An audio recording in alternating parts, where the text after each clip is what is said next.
اسم من کیمیه و اینجا چنل پیانو کاوریسته.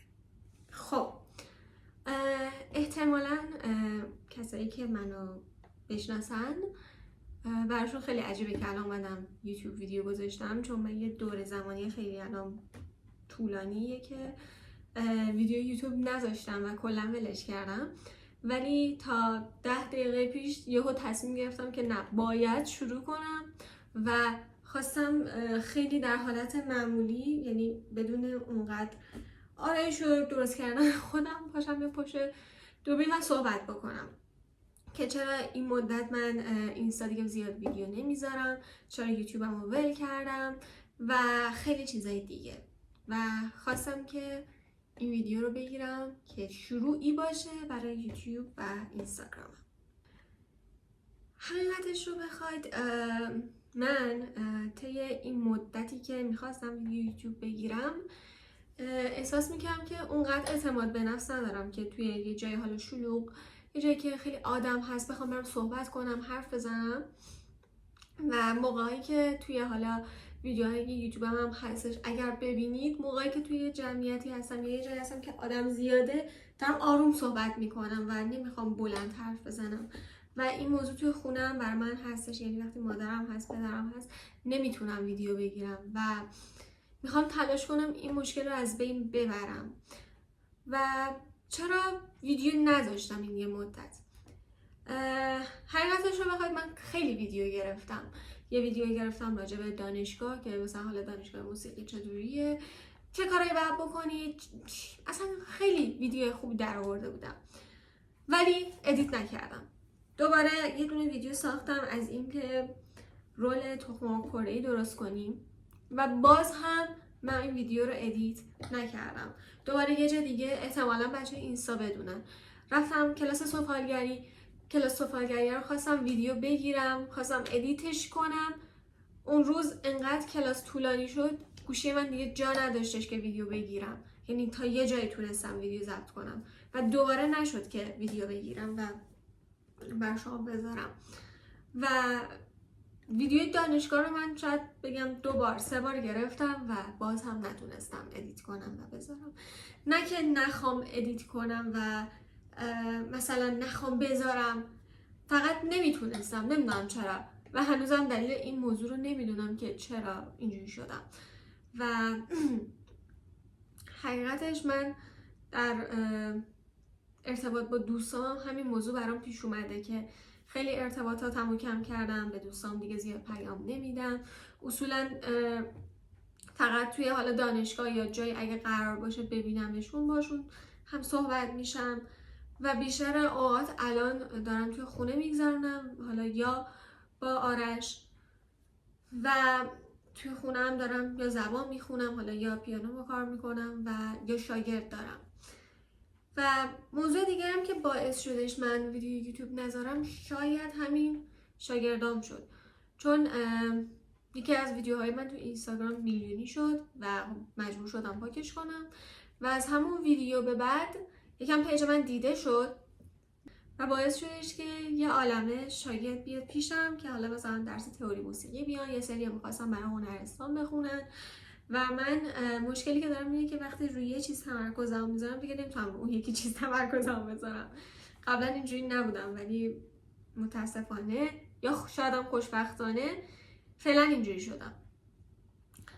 ولی خواستم که این ویدیو رو بگیرم و بگم که چرا من نمیتونم ویدیو بذارم. در حقیقت بخوایم رو راست باشیم، ویدیو گرفتم و حتی تا نصف ادیت کردم، بعد ولش کردم، گفتم نه این خوب نیستش، ولش کن، نمیخواد بذاری اینو.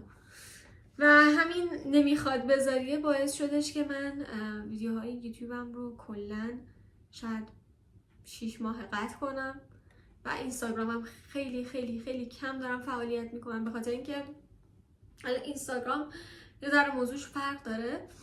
من میام یه پست میذارم، یهو 200 ویو میخوره که هیچ محتوایی توش نیست.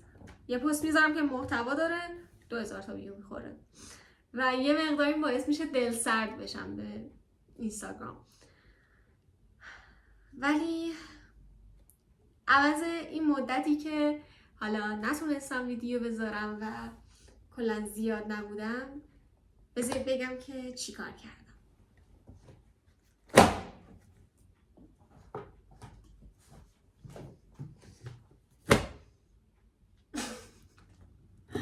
من توی این مدتی که نبودم، حقیقتش رو بخواید 3-4 سالی هستش که زبان رو ول کرده بودم و کلا ازش زده شده بودم. حالا به خاطر یه سری موضوعا، چون همونطور که گفتم وقتی یه چیزی رو نمیتونم یهو ولش میکنم و میگم بیخیال دیگه تو نمیتونی. و زبان هم همین اتفاق براش افتاد. من گرامرم ضعیف بود و هر آزمونی که میدادم مجبور بودم یه مثلا جای ثبت نام کنم که آزمون اصلی منو بدن که نمره قبولی بیارم که بتونم اون آزمون رو پاس شم و برم مثلا مرحله بعد. و این اتفاق هی داشت هر ترم بر من میافتاد و در نهایت یه ترم شد که معلم با من لج کرد و افتادم اون ترم و دیگه نرفتم و شروع کردم به زبان خوندن. شروع کردم زبان کره خوندن که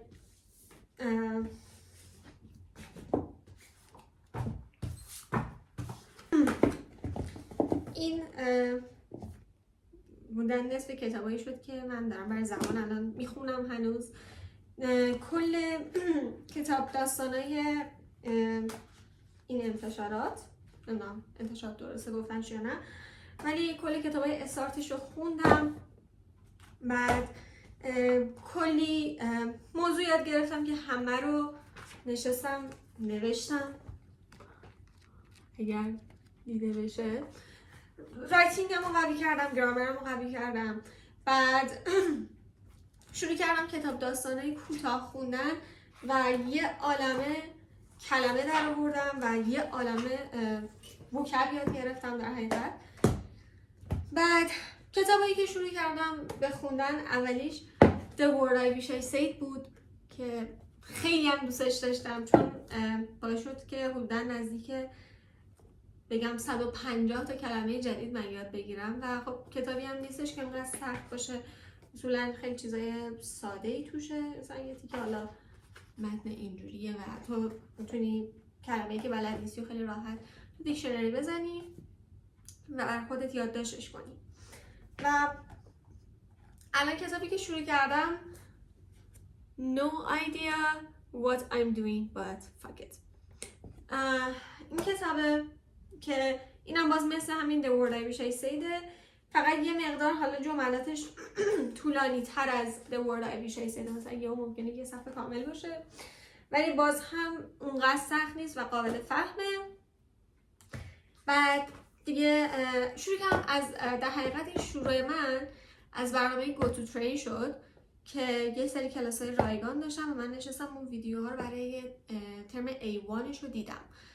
از اول شروع کردم چون خیلی وقت نرفتم، بودم بهتر از اول شروع کنم و تا انقدر من Go to Train رو دیدم. بعدش رفتم سمت برنامه Learn It که یه مقدار حالا بهتره، اگزماش بیشتره، اکسرسایزش بیشتره و خب به نظر من خیلی بهتر بود برای من.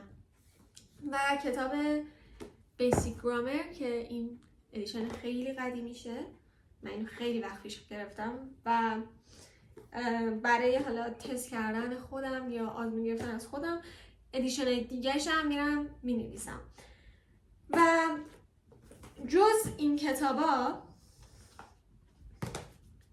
یه سری کتاب دیگه من توی آیپد پیدا کردم و باعث شد که بشینم اونا هم بخونم، مثل Basic Vocabulary in Use، Oxford Word Skill، بعد Oxford Picture Dictionary.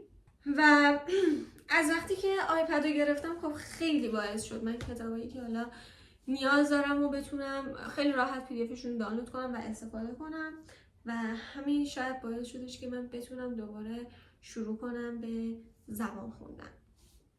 و برای کره بذارید من اینا رو جمع کنم.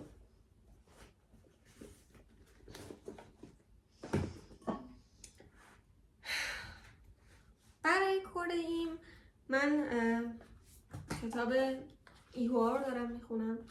احتمالاً توی استوری اینستاگرامم دیدید باز کره‌ای هم همین داستان پیش اومد که من خوندم یه مقدار یاد نگرفتم و دیگه گذاشتم کنار، ولی سعی دارم که کره‌ای هم در کنار زبان بتونم کم کم بخونم.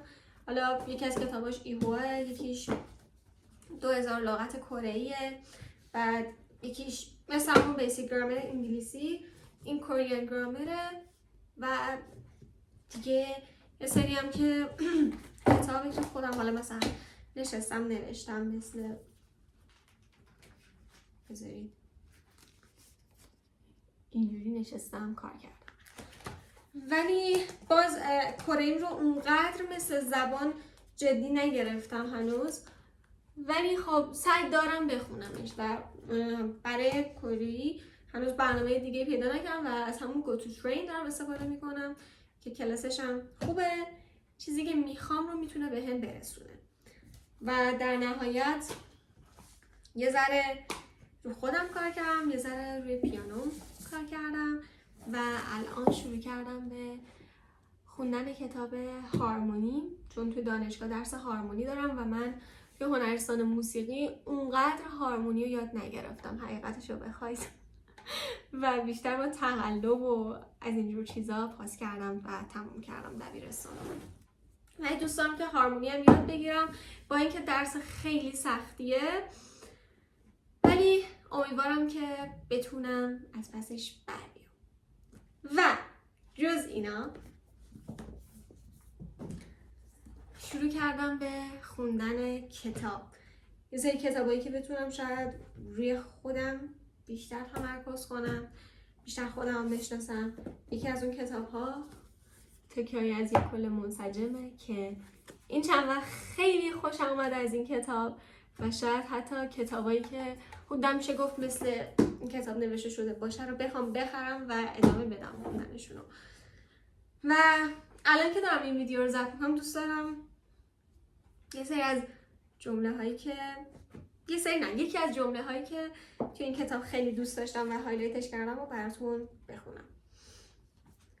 زیاد نخوندم، 77 صفحه است، ولی خب اوکی.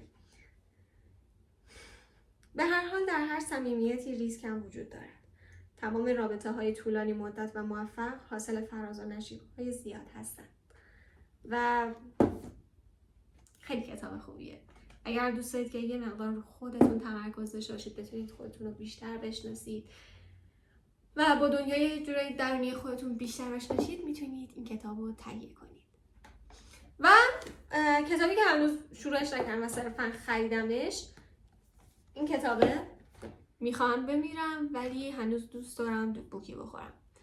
من این کتاب رو حقیقتش حتی نخوندم راجع چیه، ولی صرفا چون دوبوکی داشت و نوشته صحبت‌های بیشتر با روان پزشکم و توی زیر مجموعه های تکیه‌ای از یک کل منسجم بود، خواستم بخرمش و قیمت زیادی هم نداشت. توی دیجیکالا حدود 90% تخفیف خورده بود و از 180 تومن من این کتاب رو 22,000 تومن خریدم و خب خیلی خوب بود به نظر من. اگر هم میخواید تکیه‌ای از یک کل منسجم رو بخرید توی دیجیکالا با قیمت 150,000 تومن میتونید تهیه‌اش کنید. توی بیرون بخواید همین کتاب رو تهیه کنید 300-400 تومن باید هزینه کنید. این کل چیزی بودش که من میخواستم بیام توی یک ویدیو توضیح بدم بهتون و بگم که چرا نبودم و امیدوارم که زیاد خستتون نکرده باشم و امیدوارم که این شروعی باشه برای این که بتونم ویدیوهای یوتیوبم رو شروع کنم و اینستاگرامم رو جدی‌تر بگیرم و بتونم برای شما ویدیوهای خیلی خوبی درست کنم. و همین، امیدوارم که روز خیلی خوبی یا ظهر و یا شب خیلی خوبی رو داشته باشید. خداحافظ.